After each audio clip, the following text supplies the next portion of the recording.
Meu irmão, minha irmã, é Dom Guilherme, da Diocese de Lages. Eu gostaria de refletir um pouco sobre um assunto que muitas vezes a gente lê na Bíblia, passa por cima sem perceber a importância de alguns detalhes que são o que definem realmente a intenção de Jesus.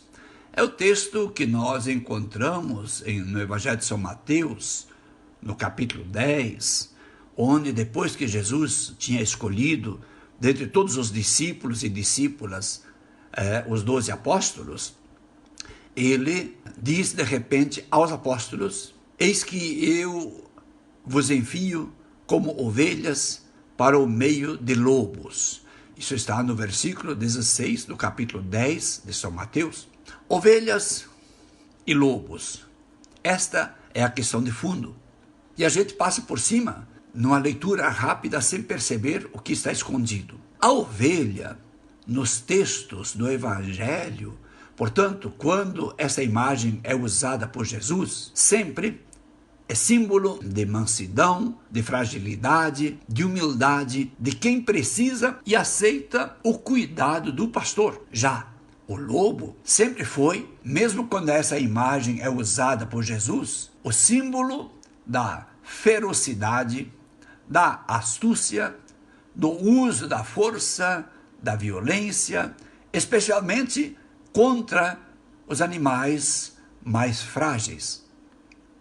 No texto do Evangelho que eu citei, de Mateus 10, 16, depois, como eu disse, da escolha dos apóstolos, Jesus então disse: eis que eu vos envio como ovelhas, portanto frágeis, para o meio de lobos, portanto, para os ferozes. De certa forma, Jesus estava se referindo nesse contexto maior dos 12 apóstolos, porque é disso que ele está tratando.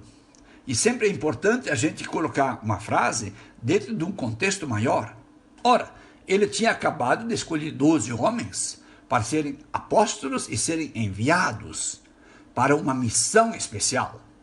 Assim, este envio, Jesus poderia ter usado muitas outras figuras de linguagem, mas este envio, Jesus usa a linguagem da ovelha para o meio de lobos. Diz que, em primeiro lugar, esse texto diz respeito aos que, sem deixarem de ser discípulos, deveriam assumir a missão especial de apóstolos, sem nunca deixar, portanto, a condição de ovelha. Conclui-se daí que ninguém pode assumir a missão como enviado do Senhor se deixar sua condição de discípulo e de ovelha, portanto, de frágil, de indefeso, de saber que sozinho, sem o pastor, não pode fazer nada.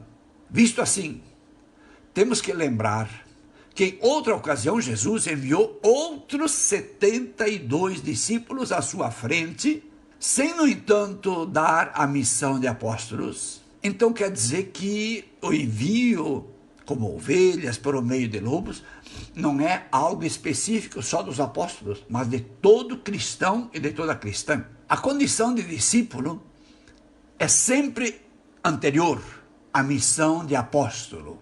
E todo apóstolo que esquece de sua condição de discípulo e de ovelha, porque foram enviados como ovelhas, mais cedo ou mais tarde começa a assumir atitudes de lobo e a atacar o rebanho, a viver do rebanho em vez de viver para o rebanho. Isto, como eu falei, sempre que o apóstolo, aquele que recebeu uma missão, esquece da sua condição de ovelha e de discípulo. É muito fácil perceber isso.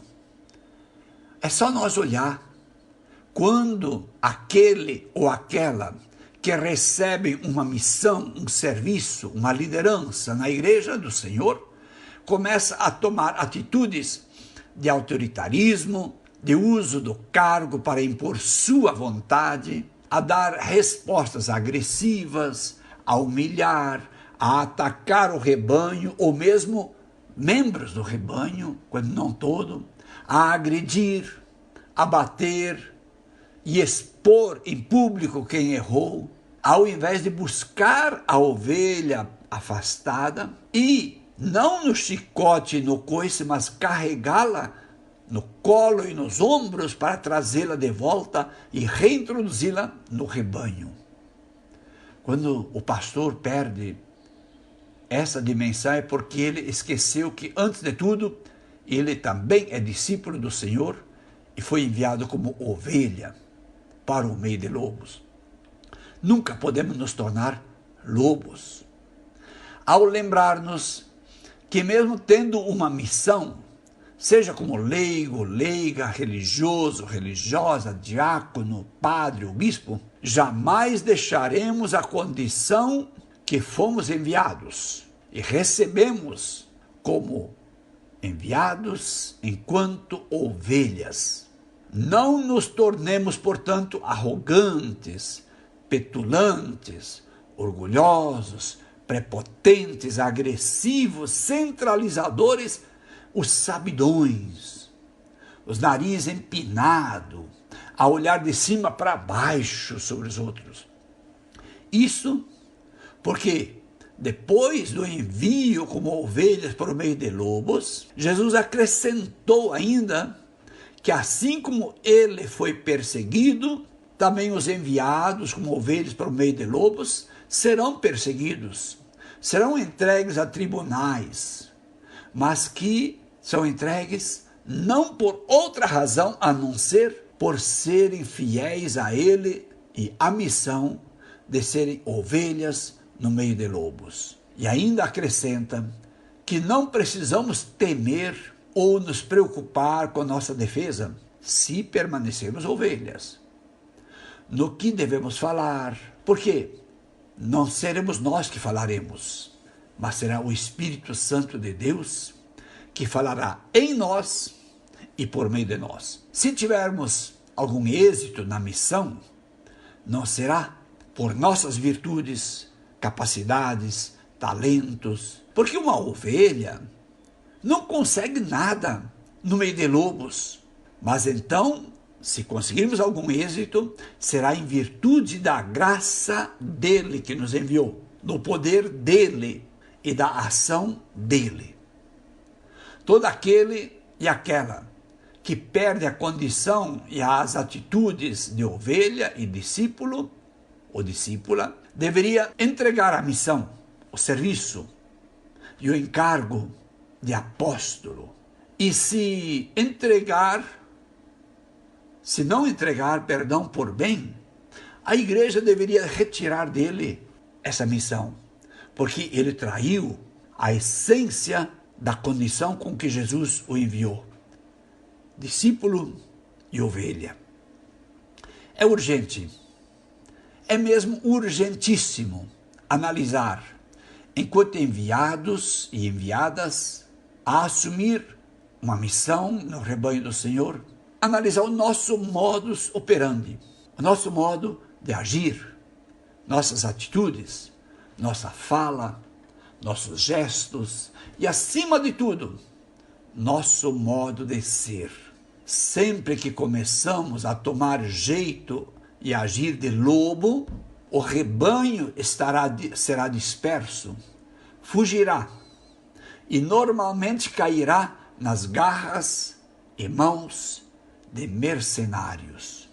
Seria muito melhor a atitude de grandeza se chegássemos à comunidade das ovelhas e disséssemos que estamos entregando nosso cargo, nossa missão, mesmo quando somos membros da hierarquia, do que ferir e atacar, agredir a fragilidade, a humildade e a simplicidade das ovelhas do rebanho do Senhor.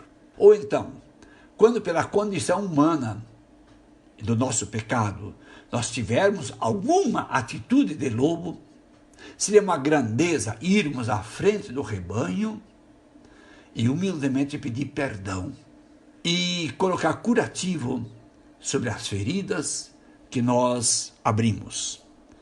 Muito obrigado, Deus abençoe vocês. Em nome do Pai, do Filho e do Espírito Santo. Amém.